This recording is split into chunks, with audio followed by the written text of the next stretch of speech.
are from New Era English School, Jimtur. Our group's name is Science Warrior. Myself, Shreya Aman Kumar Kala. I am Urviana Agrawal. Hi, Sid Practical Action. I am Ritik Smith Doctor. I am Disha Agrawal. Myself, Samriti Sanjay Darade. So, here we are performing a play so that you can understand it better. Because we knew that due to your visualizing skill, you can carry the things and understand. So, we are going to explain pollination and fertilization. So, now we will begin.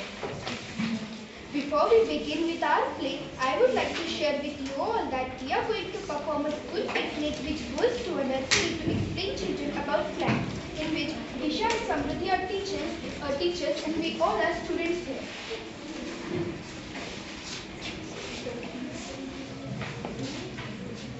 Come on, children, make your lines. So you all can stand here.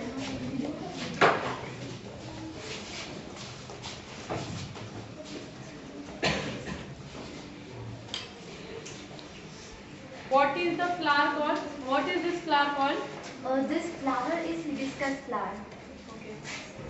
So come on, I'll explain you more about it. Picnics are a lot of fun. We are excited, ma'am. It is a flowering plant of a part. Ma'am, how does it reproduce? What is meant by reproduction? Reproduction is a process of formation of new individual from parent plant. So, my dear students, there are also two types of reproductions which are also known as sexual and asexual reproduction. Ma'am, what will you explain a sexual one? Of course, we will. So, we know that flowers are reproductive parts of a plant by which they do sexual reproduction. And again, one point: sexual reproduction, which plants are, they are growing with the help of seeds. And children, are you excited to learn more about it? Yes, ma'am. I have heard about female reproductive parts. Will you tell and explain me? Yes, there are two types of reproductive parts, male and female. So students, can you say me which are they? Yes, ma'am. Stamen and male reproductive parts are pistil or female one. Good, my dear. Very good, Shreya. How do they reproduce? They reproduce by the pollination and fertilization process. Ma'am, I knew about pollination. May I explain it? Yes, Riddhi, why not? You can explain this. Transfers of pollen grains from anther to stigma is known as pollination. Everyone clap for her. Very good, Riddhi. So students, I will explain you more about it. Explain you more about this process. Okay, so generally, as you know, there are pollen grains present in the anther, and they have a protective coat which helps them from drying it up, and in pollination process, pollination which pollen grains are there, they are very light in weight and they are transferred very like a seed dispersal.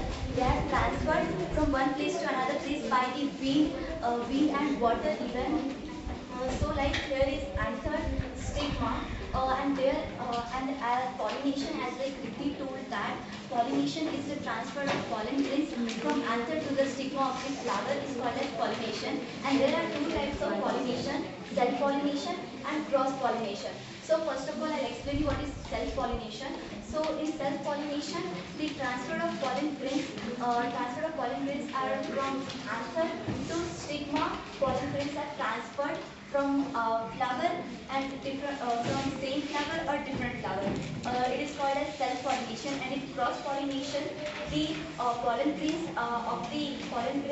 are transferred from anther of the flower to the stigma of the flower of similar plant. Sorry, of different plants. So it is all about cross-pollination and self-pollination. Ma'am, but how do fruit get ripe after this process? In Yes, ma'am. Yes, Riddhi, you can say it. This process is done by fertilization. Ma'am, I know what is fertilization. So you can explain about it.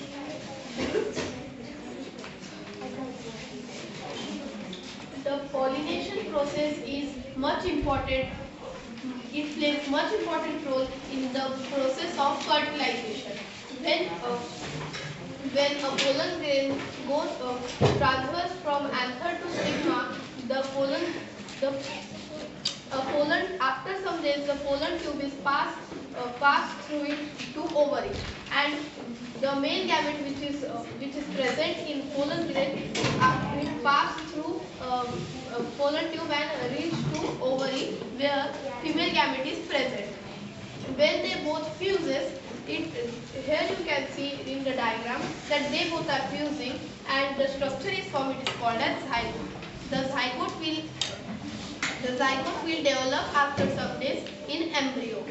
So, by my explanation, you have understood two definitions. The fusion of male and female gamete the process is known as fertilization, and the structure from the process of fertilization is called as zygote. It will develop in embryo. Very good, Urvi. Excellent. So students, it's very late now. We can go now. Hope you like our explanation. Thank you. So we are done with it.